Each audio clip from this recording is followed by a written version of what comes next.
Mercenaries hired by an intergalactic corporation for one job.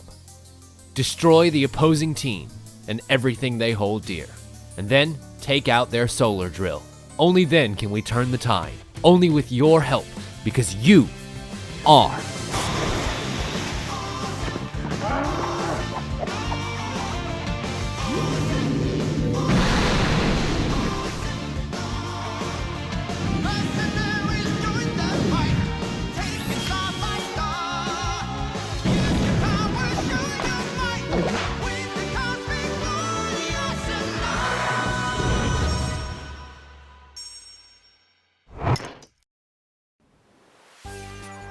Hello ladies and gentlemen, my name is Tim, and this is Awesomenauts.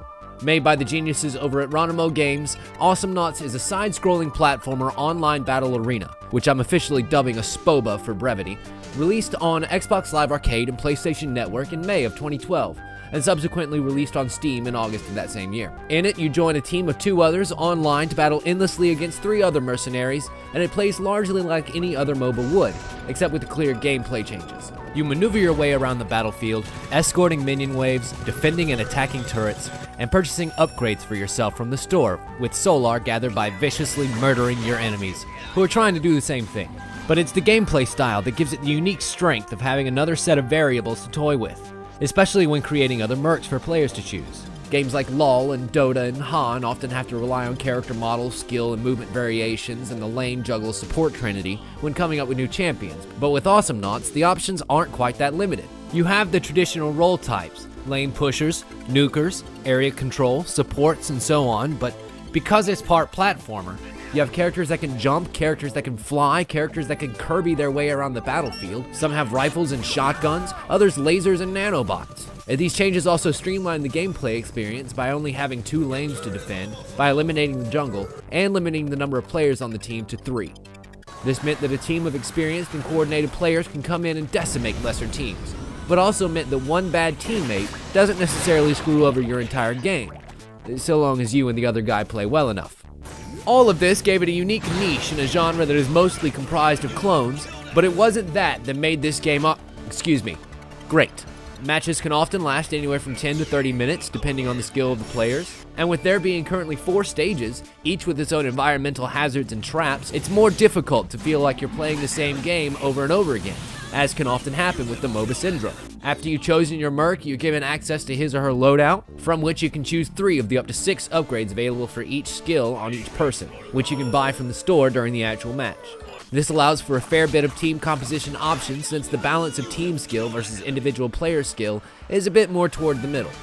It also means that if you feel like playing a short game where you try out a new build and might not be at your best, no one will necessarily harass you for it. Well, you know, more than the internet already does. All of the mercenaries are unlocked at level 20, but it won't be until level 120 before you unlock every character's skill perk.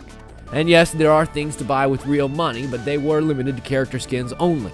Ronimo had taken to releasing a new character fairly frequently, increasing the roster from the original 6 to the then 15 in just over a year, each having their own unique staging music, battle and kill streak music, and unique voice acting often provided by popular YouTube personalities.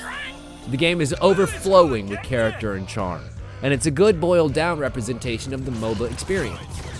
Each MOBA game is different, sure, but this game was just a different kind of different. But even the best games need a refresher. After a defunct publisher discontinued Ronimo's ability to add to their own game, they turned to Kickstarter to create Awesomenauts Starstorm. It's available now on the Steam store and on their main website, and comes highly recommended for me for the incredible levels of greatness added to the game. Over the next year, 5 new mercenaries, spectators, and replay functionalities, as well as full controller support, a new map that includes fire and turret traps, and full custom games and team deathmatch modes will be added into it. One of the new characters has already been added, Ted McPain, an action hero from some other video game who has come for your life. And maybe your pants. And with more balance updates, chat options, music, and custom game settings in the works, Ronimo has positioned themselves very well to stay at the top of their particular mountain.